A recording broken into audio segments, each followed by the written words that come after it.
తాకట్లో ఉన్న మీ బంగారాన్ని విడిపించి ఆ రోజు ఆన్లైన్ రేటుకి కొంటాం. Sharma gold company.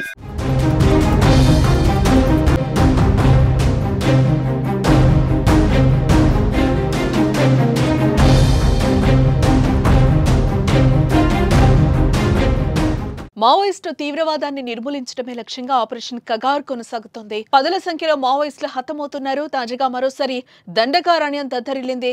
ఛత్తీస్గఢ్లోని నారాయణపూర్ జిల్లాలో జరిగిన భారీ ఎన్కౌంటర్ కు 28 మంది మావోయిస్టులు మరణించారు. మరికొంతమందికి తీవ్ర గాయాలయ్యాయి. ఎన్కౌంటర్ లో చనిపోయిన 28 మందిలో మావోయిస్టు అగ్రనేత నంబాల కేశవరావు అలియాస్ బసవరాజు ఉన్నట్లుగా తెలుస్తోంది.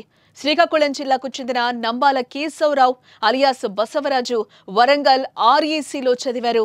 గంగన్న పేరుతో ఏఓబీలో కేశవరావు కీలక పాత్ర పోషించారు. ఆయనపై ₹1 కోటి రివార్డు కూడా ఉంది.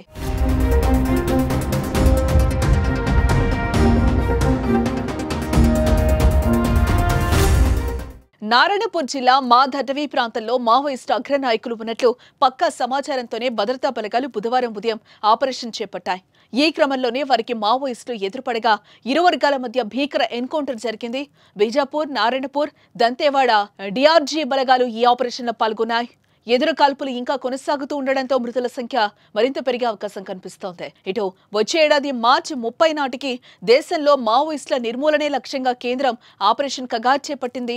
దేశంలోని వివిధ రాష్ట్రాల్లో మావోయిస్టుల ప్రాబల్యం భారీగా తగ్గిన తెలంగాణ, ఛత్తీస్గఢ్లో సరిహద్దుల్లో మాత్రం వీరి ప్రాబల్యం అధికంగా ఉంది. ఈ నేపథ్యంలో స్థానిక పోలీసులతో పాటు భద్రతా దళాలు రంగంలోకి దిగి మావోయిస్టులను ఏరివేతను చేపట్టాయి. ఈ సందర్భంగా మావోయిస్టులకు భద్రతా దళాలకు మధ్య ఎన్కౌంటర్లు చోటు చేసుకుంటున్నాయి. వీటిలో భారీగా మావోయిస్టులు మరణిస్తున్నారు.